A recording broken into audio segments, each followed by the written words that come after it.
अलग अलग सेक्ट्स के लोग इस्लाम में मौजूद हैं। कुछ लोग इसको कंडेम करते हैं, कुछ लोग बनाते हैं, कुछ लोग नहीं बनाते हैं। वो उनका अपना पर्सनल पॉइंट ऑफ व्यू है। सुन्नीज लोग होते हैं वो इंसानियत को नहीं मानते।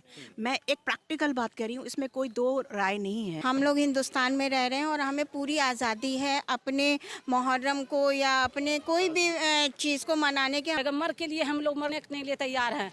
तजिया बनाने की सरकार को बोल रहा है कि तजिया नहीं बनाने देंगे। मातम का महीना मुहर्रम चल रहा है और मेरी मौजूदगी एक इमामबाड़े में है और कुछ मुस्लिम समाज के लोग हैं। इनसे जानेंगे कि मुहर्रम क्यों मनाया जाता है। क्या नाम है आपका? मेरा नाम इरम जैदी है। इरम जी, ये बताइए मुहर्रम मनाने के पीछे क्या कॉन्सेप्ट है? देखिए, मुहर्रम एक जो है वो इमाम हुसैन की शहादत का महीना है। इमाम हुसैन की शहादत के बारे में हम लोगों को बताते हैं। इसलिए हम 2.25 महीने मातम करते हैं ताकि लोगों को पता चले कि इमाम हुसैन कौन थे, उन्हें किस तरह से ह्यूमैनिटी को सेव करने के लिए सिर्फ अपनी नहीं बल्कि अपने तमाम फैमिली मेम्बर्स की हत्ता तक कि 6 माह बच्चे तक की शहादत पेश की है, सिर्फ इसलिए कि वो दीन इस्लाम को बचा सके, ह्यूमैनिटी को बचा सके और जो भाईचारा है उसको बढ़ा सके। तो मतलब इन 2 महीनों में आप क्या करते हैं? मतलब जैसे मातम के दिन होते हैं तो इसमें घर में क्या करते हैं, किस तरीके का माहौल होता है, आपका अंदर से इंसान के अंदर क्या चलता है इसमें? देखिए, ये बहुत ही सेंसिटिव महीना होता है, स्पेशली शुरू के 10 दिन जो होते हैं, क्योंकि हमारी हदीसों में मौजूद है कि इमाम पर पानी बंद कर दिया गया था। पानी बहुत बेसिक चीज़ होती है जो हर ह्यूमन बीइंग की राइट है, वो उन पे पानी बंद कर दिया। 4 साल की बच्ची पे पानी बंद, 6 महीने के बच्चे पे पानी बंद, उनका कोई गुनाह नहीं था। तो ये हम उसको जो है यानी हम उसको लोग तक पहुंचाते हैं कि इस तरह से इमाम हुसैन को जो है इस तरह से टॉर्चर किया गया है, इस तरह से इमाम हुसैन पे जो है वो जुल्म किया गया है। और ये महीना यकीन करें हम लोग के तो बहुत मुश्किल है।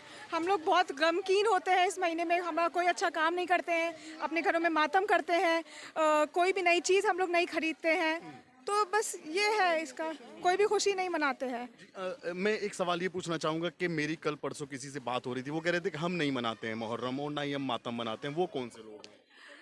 Like every religion has a sect. In Islam also have a sect. अलग अलग सेक्ट्स के लोग इस्लाम में मौजूद हैं। कुछ लोग इसको कंडेम करते हैं, कुछ लोग बनाते हैं, कुछ लोग नहीं बनाते हैं। वो उनका अपना पर्सनल पॉइंट ऑफ व्यू है, उनका अपना पर्सनल चॉइस है बनाने की। तो वैसे इमाम हुसैन सबके लिए है ना, इसमें कोई रिलीजन की बात नहीं है कि वो सिर्फ हिंदू के लिए है या मुस्लिम के लिए है या शिया के लिए या सुन्नी के लिए। इमाम, लाइक आई सेड, कि वो उनका कॉज ह्यूमैनिटेरियन कॉज था और वो सबके लिए है। आप माने ना माने, it's a different thing, it's up to you. We don't force anybody to believe it और to follow our footsteps, but then it is what it is. तो आप उत्तर प्रदेश की रहने वाली हैं या आप दिल्ली से?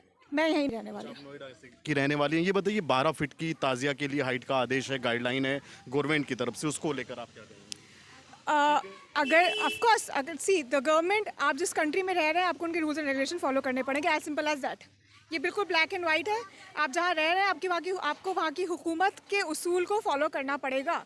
तो जो भी है वो है, आपको मानना पड़ेगा। अब मैं एक छोटा सा सवाल ये पूछना चाहता हूँ कि 9 साल से जो गवर्नमेंट उत्तर प्रदेश के अंदर चल रही है उसके बारे में क्या पॉइंट्स हैं आपके? देखिए, मैं 9 साल से उत्तर प्रदेश में नहीं हूँ, मेरी शादी हो गई है, मैं बाहर रहती हूँ। हम लोग हिंदुस्तान में रह रहे हैं और हमें पूरी आज़ादी है अपने मुहर्रम को या अपने कोई भी चीज़ को मनाने की, हमें पूरी आज़ादी है। हमारे पे कोई रिस्ट्रिक्शन नहीं है कि आप मुहर्रम नहीं मना सकते, आप जुलूस नहीं निकाल सकते, क्योंकि हम मौला को मानने वाले, इमाम हुसैन को मानने वाले। इमाम हुसैन ने जो जंग करी थी वो हक़ और बातिल के लिए की थी। हक़, इमाम हुसैन हक़ के पर थे और बातिल जो उसके अपोजिट थे, यजीद थे, वो बातिल पे थे। उन्होंने उनकी बात नहीं मानी। बातिल यजीद ने कहा हमारी बैत कर लीजिए, हम जो कहें वो करिए। उनके जो अलग रूल्स थे और वो रूल्स हम नहीं फॉलो करते हैं। तो हम इमाम हुसैन ने उसके अगेंस्ट में ये कहा, जंग भी नहीं थी, ये उनको समझाने के लिए था, बताने के लिए था। लेकिन अगर सामने वाला डट जाए कि नहीं तुम्हें ये करना ही करना है, तो फिर वहाँ पे ये चीज़ आती है कि हम जो चीज़ नहीं, गलत काम नहीं करते हैं तो नहीं करेंगे। उसके लिए फिर हमें चाहे कुछ भी करना पड़े, चाहे हमें अपनी जान भी देनी पड़े, चाहे अगर कल को अगर हमसे कहें कि आप दूसरे उसके साथ मिल जाएं, आतंकवादियों के साथ मिल जाएं या किसी और गलत चीज़ों के साथ मिल जाएं, तो हम नहीं मिलेंगे, क्योंकि हम जो सही राह पे चल रहे हैं और जो राह हमारी है वो इमाम हुसैन की है और उनके मानने वाले हैं हम लोग। सरकार से मांग कर रहे हैं कि हम लोग को त्यौहार में रोक नहीं चलना चाहिए। कहते हम लोग के गम का महीना है, जब मेरा उस सल्लल्लाहु अलैहि वसल्लम उम्मत जब मेरा उम्मत के लिए शहीद हो चुका है, तो उसके लिए तो हम भी उम्मत जान देने के लिए तैयार हैं। तो जब हम लोग को इतना दिन से नहीं रुके थे, तो हम लोग उसके लिए नहीं लड़ेंगे, उसके लिए महत्व मनाएंगे ना। ये तो मेरा भी फर्ज है सर। ये बताइए, जैसे 2 महीने मातम के चलते हैं तो आप लोग उसमें घर में मतलब कोई नया काम नहीं करते हैं? नहीं, नया असर नहीं करते हैं हम लोग, सिर्फ उसके गम में रोजा रखते हैं। हाँ, इन दिनों में भी आप रोजा हाँ, 9वीं 10वीं रोजा रखते हैं उसके नाम से। उसके बाद हम लोग उसके नाम से महत्व मनाते हैं, गम मनाते हैं। तो जब मेरा ये 2 महीना तक उसका सिलसिला चलेगा सर, उसके लिए हम लोग पैगम्बर के लिए हम लोग मरने के लिए तैयार हैं। तजिया बनाने की सरकार को बोल रहा है कि तजिया नहीं बनाने देंगे।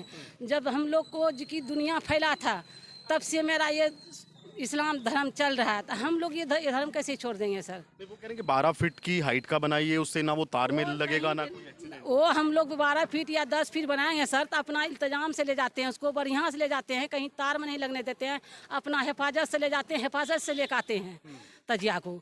तो उसमें सरकार का ये रोक लगाना गलत है सर। योगी जी कह रहे हैं कि कोई प्रदर्शन नहीं होना चाहिए कोई। योगी जी सरकार बना है तो ये हम लोग लिए इतना रोक लगा रहा है। जबकि दुनिया फैला था तो तक योगी नहीं था दुनिया में, उस टाइम कहाँ उस समय योगी नहीं था। जो लगाड़ी दुनिया फैला था, पूरे हिंदुस्तान भारत फैला था, उस लगाड़ी सरकार नहीं था कोई। आज योगी सरकार बनाती है, उम्मत के लिए मुस्लिम के लिए हर रुकावट लगा रहे हो। तो हम लोग तजिया बनाते हैं, 20 फुट बनाएंगे तो 20 फुट का इंतजाम करना पड़ता है हम लोग को सर। तो वो इंतजाम से हम लोग ले जाते हैं, इंतजाम से लेकर आते हैं, उसको फिर पहलाम करते हैं हम लोग। इसमें तक कोई बातें नहीं है सर। ये बताइए, 10 साल योगी की सरकार यहाँ पे चली उत्तर प्रदेश में, आप उत्तर प्रदेश की रहने वाली होंगी, कहीं आजमगढ़ के हम आसपास? लोग तो बिहार का रहने वाली हैं। अच्छा, आप बिहार के? हाँ, बिहार का रहने। अच्छा, नोएडा में कितने समय से? ये नवाटाम तो हम 5 साल से रह रहे हैं। हम लोग बिहार में चल रहा है, हम लोग की प्रशासन है, हम लोग का भी सरकार है। पप्पू यादव बिहार विधायक है वहाँ का, पूर्णिया जिला से। तो हम लोग में हाँ सनसन है, हम लोग के गांव का है वो। तो इतना हम लोग कहाँ 10 फीट बनाया था, तो हम लोग में कहाँ अपना धर्म निभा रहे हैं। इस्लाम का मोहम्मद सल्लल्लाहु अलैहि वसल्लम ने बताया कि इस्लाम है, और कुरान पाक उन्होंने उनके ऊपर नाजिल हुआ, और उन्होंने ये कहा 2 चीज़ को लेकर चलिए, एक अहले बैत को और एक कुरान को। तो हम लोगों ने कुरान और अहले बैत दोनों को लेकर चल रहे हैं। और अहले बैत जो है प्रैक्टिकल है, अहले बैत जो है प्रयोगात्मक है, और कुरान जो है आप पढ़ेंगे तब उसको समझ नहीं सकते हम उसको इतनी इजीली, हम उसको फॉलो नहीं कर पाते। बस हम उसकी स्टडी करते हैं और हमारे को समझ में नहीं आता है। लेकिन जैसे ही हम उसको अहले बैत को समझते हैं, प्रैक्टिकल जाते हैं, तो हमारे समझ में आता है कि इस्लाम क्या है, राइट। और दूसरे ये इस्लाम को पकड़ने से, इस्लाम को समझने से इंसानियत पता चलती है कि किसी का हक नहीं लेना चाहिए, किसी को परेशान नहीं करना चाहिए। हम एक सोसाइटी में जी रहे, जियो और जीनो दे जैसा नारा होना चाहिए कि हम भी जिए और दूसरे। उनके साथ सिर्फ 72 थे और वहाँ सामने अपोजिशन पार्टी में लाखों लोग थे, लेकिन उनका एक दृढ़ निश्चय था, एक दृढ़ सोच थी कि हमें इस्लाम को बचाना नहीं, हमें सच्चाई को बचाना है, हम सच्चाई के लिए लड़ रहे हैं। उसमें एक बच्चा भी है 6 महीने का, और उसमें लेडीज भी हैं।